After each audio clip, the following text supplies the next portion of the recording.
for the 14th annual conference before the chairman did it. We can now authoritatively now wrap on the theme that it is risk management for a vibrant cooperative movement. Na kwa hivyo dhamira hiyo ndio tutasonga nayo mbele hadi hapo kesho na kesho kutwa tutakapomalizia kongamano hili. Tunashukuru.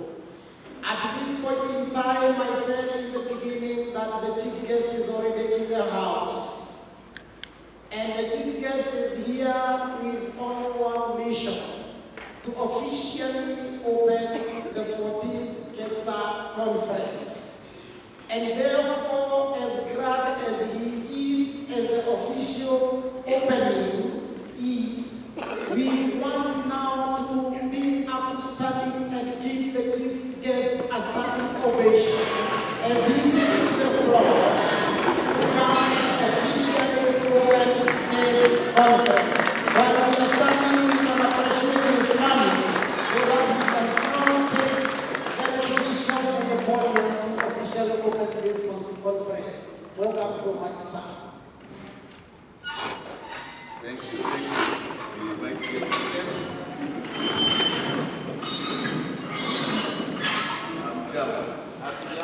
I'm Jabo Tena. Thank you very much, our moderator, MC, Mr. Munene. That voice sounded like some people you listen to in the media. I don't know whether you are a Swahili teacher, but you're doing a very good job. So, our chairman for KETSA, Mr. Joel,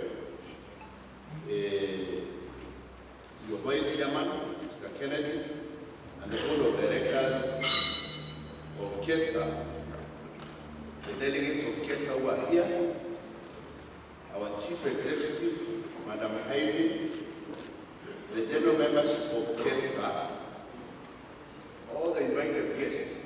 I've seen representations from the bank. I have my colleagues here, Edward, Madam Miriam, and I know some of our colleagues will also be joining us. I can see Jubilee, Asset, Faida, and the many other sponsors who are here. Acosta is also well represented. Madam Grace is here, representing the Chief Executive, Mr. George Obano, and all invited guests that I may not mention name by name. Chairman, let me say that we are very delighted and very proud as Cooperative Bank to be the platinum sponsors to the 14th edition of this forum. We've been working as partners since the establishment of KETSA, and I did say last year that we started working with KETSA when it was not even clear the direction and how this would turn out to be. But every year the forums are becoming more and more bigger, extremely well organized, well attended, and I can see the level of loyalty among the members. I received the invitation from the chief executive to be the chief guest to open up this forum, which I accepted with a lot of delight because of who we are as a bank and the long partnership that we've had. This year, your focus is on risk management. For risk management for a vibrant cooperative sector, and you can even come closer to say for a vibrant Sacco subsector within the cooperative movement. And risk management is a very key aspect of the business that we do on a day-to-day basis. And I know the leaders who are here are very conversant with various aspects of risk management as it relates to our business. The good thing is that all of us are operating deposit-taking business, well regulated by the Sacco Society's regulatory authority. And I know, in addition to our very top-notch CEOs who are here, our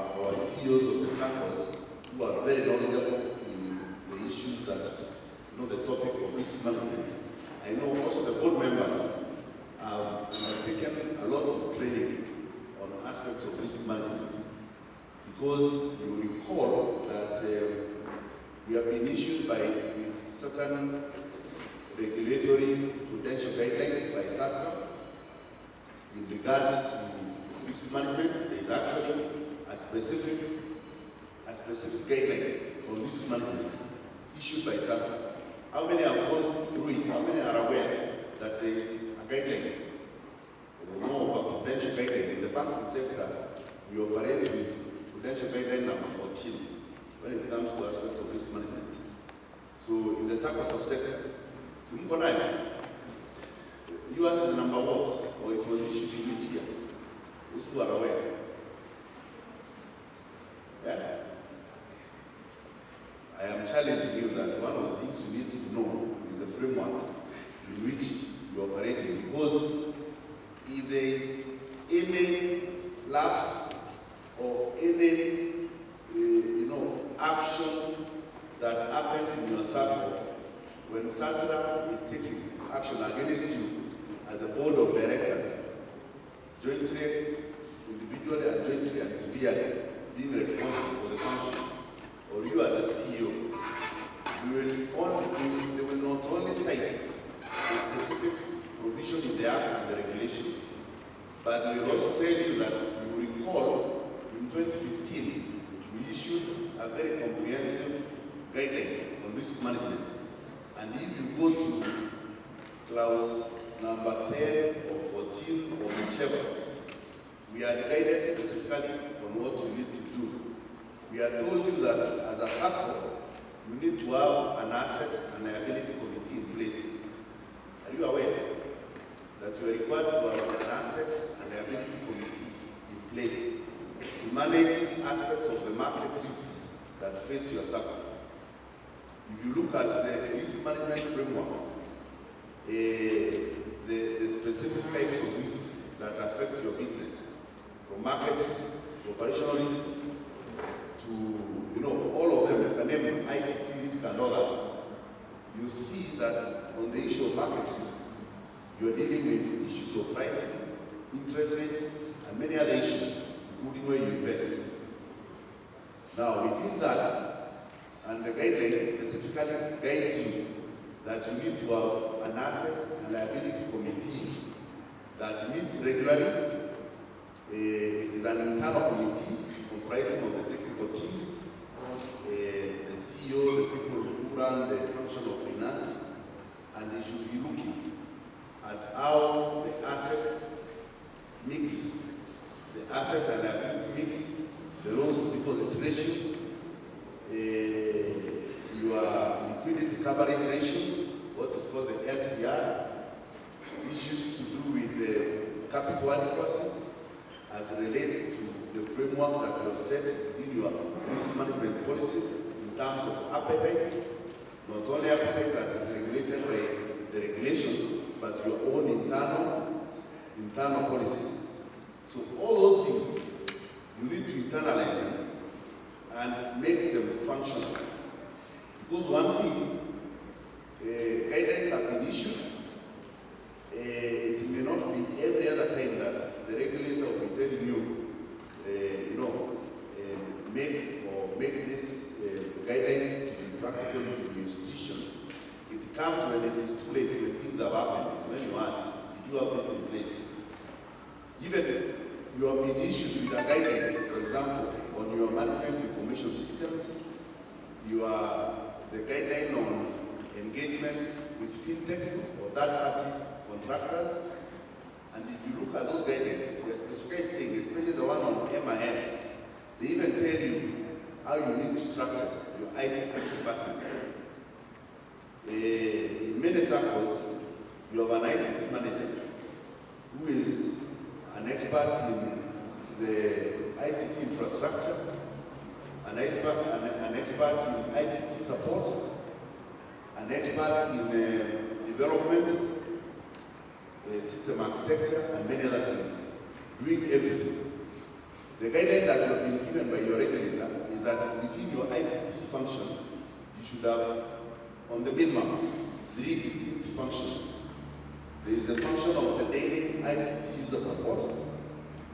There is the function of the development, the people who keep on upgrading, change requests, working with your vendors to enhance your systems, and the people who are supporting the infrastructure, connectivity, some elements of expertise in those kind of setup within your ICT functions. So the first thing I will challenge you, Chairman, as the year progresses, you must revisit these aspects of the guidelines that your regulator has been able to give you. Go through them, try to internalize. In the banking sector, we are very particular. Like for example, if you mention to anyone at my level in the bank, what PG number 14 talks about, I will know that PG number 14 is on risk management. I will know the PG that guides us on how to treat non-performing loans and aspects of provisions and how to treat to grade loans and all that. There's a guideline on that. There is a guideline on governance, and those guidelines are not necessarily anchored in law. If you read the Banking Act, you may not find those specific provisions there. But the Banking Act empowers the governor of the central bank to, from time to time, to issue prudential guidelines, which becomes binding to the banks that are regulated. And that's the same case under the Sacco Act. SACCO is empowered also to issue these guidelines, which then become binding to you as SACCOs. So that will be a very key thing that I think you need to focus on. But today, I also want to zero in also on an aspect that I think is very relevant, the aspect of business continuity, which combines with disaster recovery. And I will not go to the specific because they are experts that you need to get in place to help you with this. This is in context again to what the chairman has said in his speech and what other people have said. Like now, what happened yesterday? We had disruptions in our businesses. Unfortunately, the chairman tells me that his head office was affected, at least by good luck, on the external side of the business. Where there was a lot of damage in the premise, and hopefully the chairman will be able to recover from that. But what if those people had gained access to your head office chairman and did as they did to the cooperative bank in the right branch yesterday, which was comprehensively vandalized, that today it is not functional. Now, if they did that to Winners, where your head office is, now you define that as a disaster caused by a political unrest. But what would happen today not to your customers? What is your disaster recovery strategy at Winners? And when I speak about Winners now, it's all of us. Just using that example because I was having breakfast with the chairman. He happened to tell me that. What would be your disaster recovery mechanism this morning? Do you have a crisis management policy in place? Because you are required as a Sacco to have one, a BCP, and you can choose within the BCP to have a crisis management policy or guidelines within that policy. That crisis management policy needs to have your crisis communication strategy so that when you wake up today, your members will wake up to a very well-structured message. First of all, reflecting empathy, that there will be inconveniences this morning and maybe much of the day in terms of services, acknowledging that there is a problem, being sincere, being transparent on what happened, and telling them what mechanism and what actions have been put in place to ensure that normal service is resumed, and then mitigation moving forward in case you face something like that again. Now, your communication strategy for a crisis need to be sincere. We need not to hide anything that has happened. But more so, it is the action, Chairman, that today would you have been able to power up your systems to ensure that other than service that is delivered at the branch, your members will still continue having access on your services in your other branches, on your platforms and channels, including mobile, including ATMs and all that. Is that in place? In the banking sector, we are not only able to have these issues in terms of policy, but also in real operational day-to-day issues. For example, we are required to have a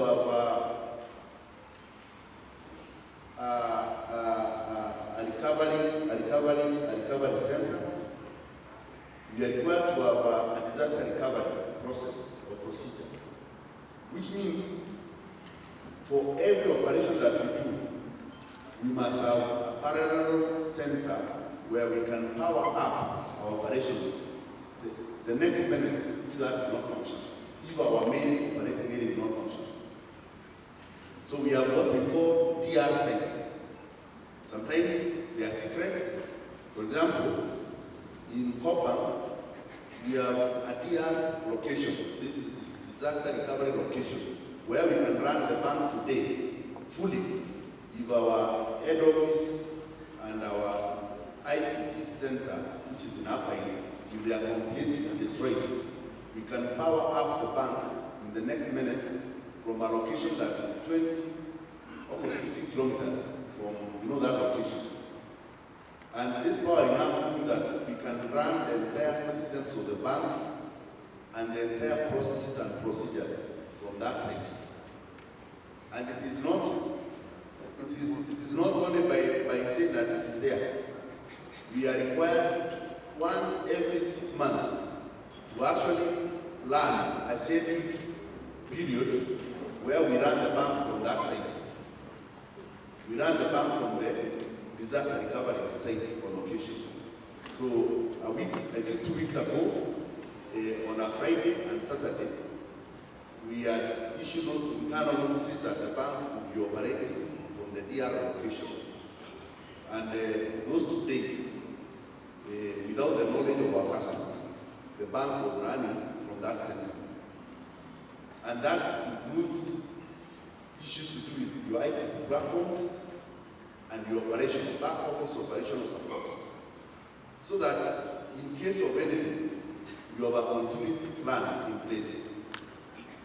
So as we continue this year, I think talking about this issue of risk management, one of the things I think we can do very well to expose our leaders in is to bring in experts who can talk about issues of business continuity plan in terms of practicability as approaches, in terms of disaster recovery, how a disaster recovery policy and framework looks like, and more so, the communication bit.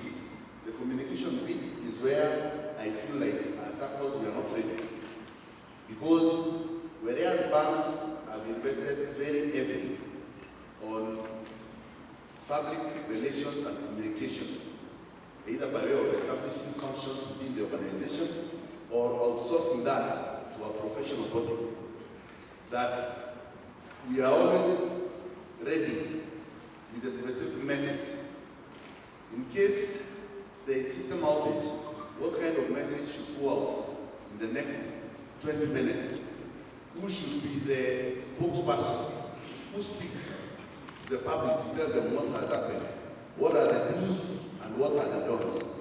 So that the messaging is similar. You don't have situations where the chairman is saying one thing and the CEO is speaking about the other. And when there is a problem, people try to talk to whoever they know. So you have the local media person trying to reach out the chairman because they know the chairman. And you have another one maybe trying to reach the CEO.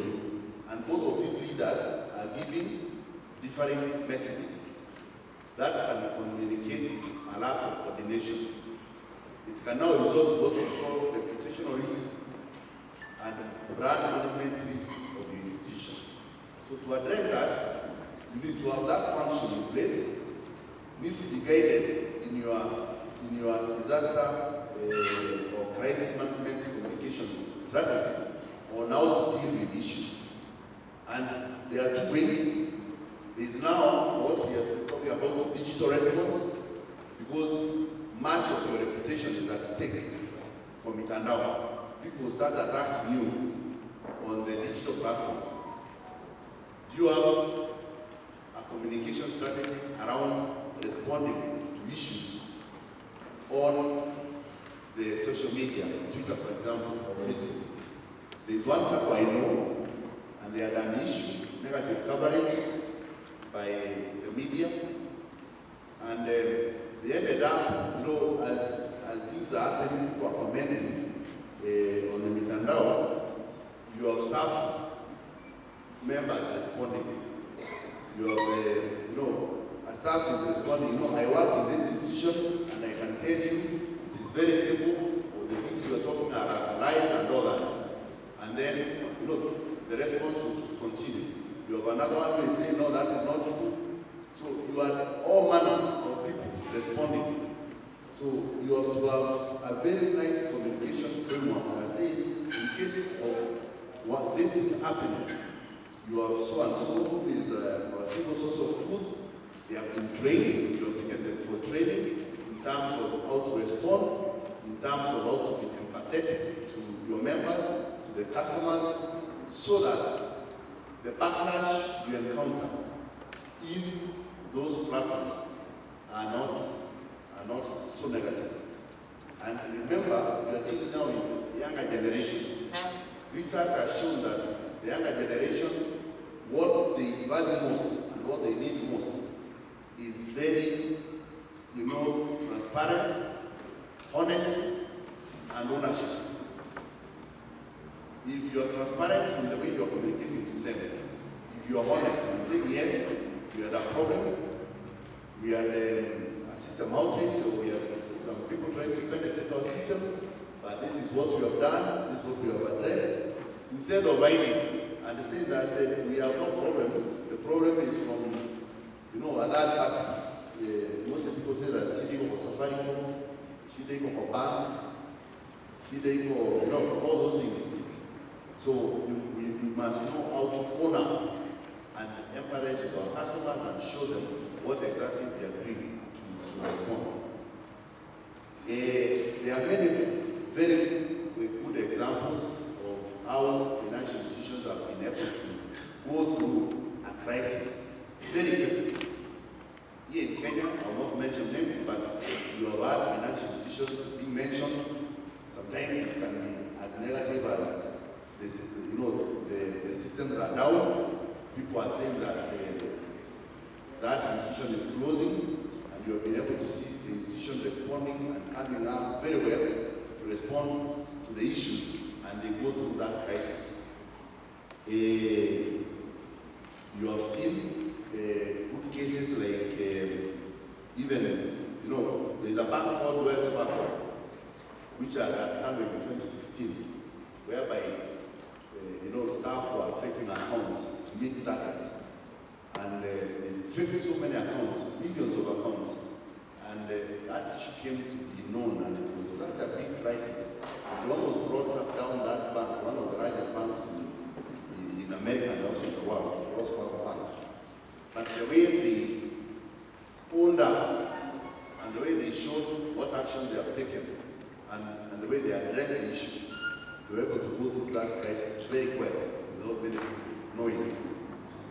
You're aware that JP Morgan Chase Bank was one of the big banks who have been attacked by cyber attack, where all the data for customers was taken up, and it was out there with people. And you would have expected such a bank to be brought down because of issues of confidentiality, these issues of data protection, issues of people, customers losing their confidence in the bank. But the bank was able to address that issue in 2014, went through the crisis, and today's team, JP Morgan Chase Bank, is the largest bank in the world. And we can go through many examples. The 2008-2009 financial crisis that started in America and affected many banks and brought down many banks. And people have lost confidence in commercial banks. But also, again, a lot of actions were taken, new prudential guidelines and regulatory environment was adopted across the world, and still people continue to have faith in the banks. But what happens in our cases, you can have one or two SACCOs having a crisis, having an issue, and then the entire industry is blamed, and we are not able to move out of that situation.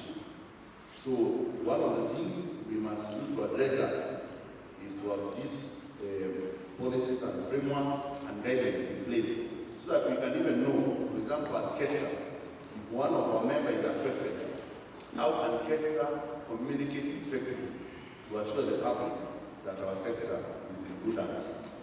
So those are some of the things I think as you look at risk management throughout the year, these are some of the topics you can bring experts who can be able to disseminate this knowledge to our members, and also for our members, now the individual teachers, teacher circles that are here, to get experts to help them be able, one, to comply with the prudential guidelines issued by your regulator, to have these measures in place, to be able to know how to address each element of risk that affect our business, so that we become better.